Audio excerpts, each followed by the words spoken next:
for quite some time now. It's also worth noting that among new buyers, there are still challenges that single women, especially women of color, continue to face. So to unpack how to jump over those hurdles, we're joined by real estate broker and entrepreneur Rebecca Hidalgo Rains. Thank you so much for joining us here. For the viewers at home, Rebecca, this is not only the work that she does, but exactly tackling these challenges and making sure that, the folks that she works with, her clients, are as informed as possible. So we've got the best person to talk about this right now, and I want to get your reaction to this gender gap in single home ownership. We've got a map app actually that we're going to pull up because it shows the share of single female owners across the U.S.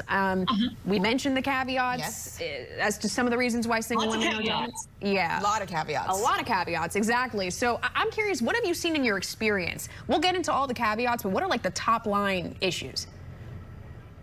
Well, number one, let's face facts. As hard as we all work as women, sadly, today we still only earn 83 cents to the men's dollar. So that's like issue number one. Let's get real. But gosh, we've come so far over the years. I mean, think about it. My mom's generation, they couldn't even get a mortgage if they didn't have a guy on the application. So we've definitely come full circle, I guess you would say, that women are definitely getting more educated and they're way more determined than men, is what we're seeing with the stats.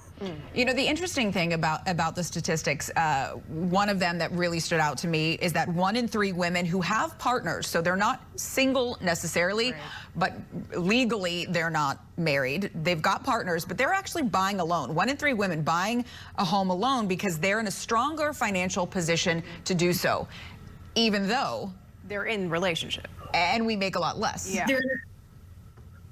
So go figure, right? What a conundrum. So I actually had a client this past year.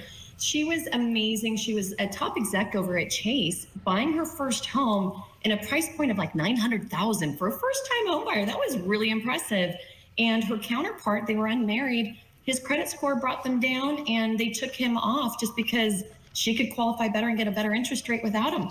So we are starting to see more and more trends, but most of that has to do with ladies these days. They're more educated than they were my mom's generation.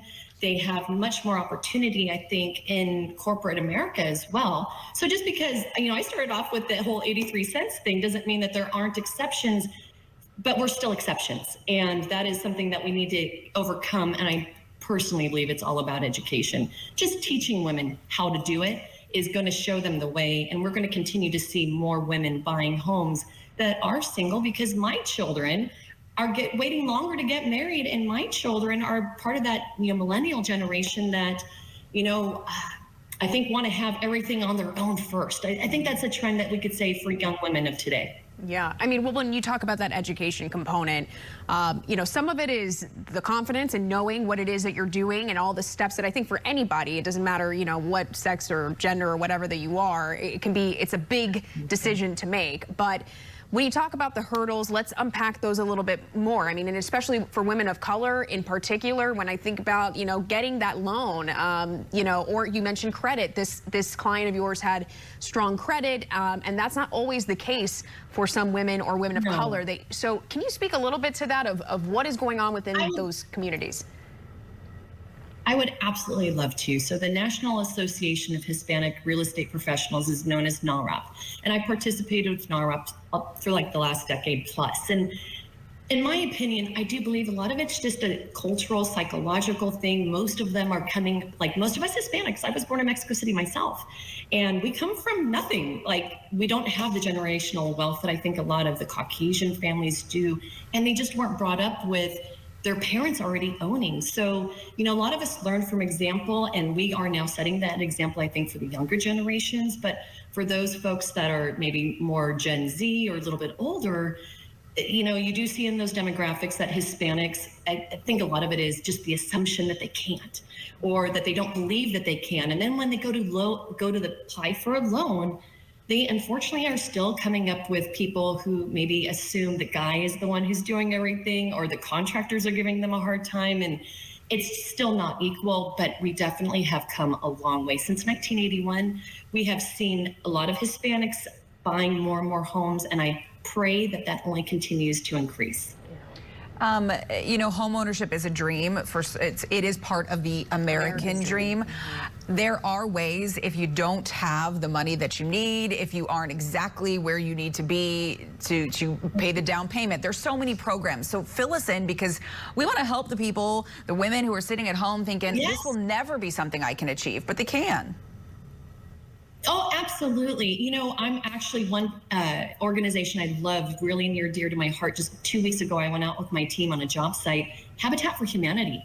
They have got some amazing programs and allow people and teach people how to build homes. I love that aspect of empowering people. That's huge. And then, of course, there's a ton of down payment assistance programs that allow you to finance your down payment. And a lot of people don't even know those exist. There's still people who think you have to have 20% down. Now, what's interesting about females is you are seeing they have been saving longer, they're working harder, and they will also sacrifice location and the type of home. They are buying a lot more of the condos, 3 times men buying mobile homes. They just want that dream so much that they are tenacious and driven, and they will sacrifice. And maybe where you see some male counterparts or other demographics that they are holding out for that single family home. Maybe they just don't see it as important, but that American dream is a big deal for females and Hispanics alike. Certainly so. And, you know, the experts say the quickest way to build generational wealth is through property ownership. It's super important to talk about. Absolutely.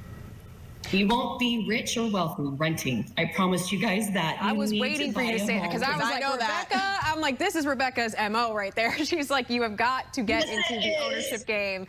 That's right. Well, Rebecca, thank you so much. It's so important. We'll have to continue this conversation for sure, you know, because we know when it comes to the market, people are really looking to see what's going to change in 2024. Is the moment now? So we'll have to have you back. Rebecca Hidalgo Rains, real estate broker and entrepreneur. Thank you for your time. Yeah.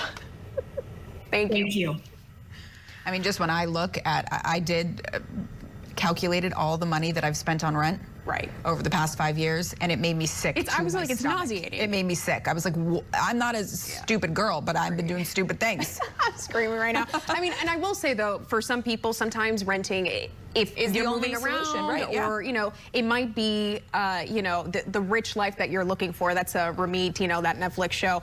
But certainly there's something to be said about, you know, home ownership and being able to acquire generational wealth, which, you know, for so many communities of color, that is something that has been deprived of, you know, so super important to chat about. All right, we're gonna want to hear from you. Give us a call on our Scripps News Viewer hotline. It's toll free at 1-833-4-SCRIPPS. You can share your comments, your story ideas with us anytime, and we'll see you after this break.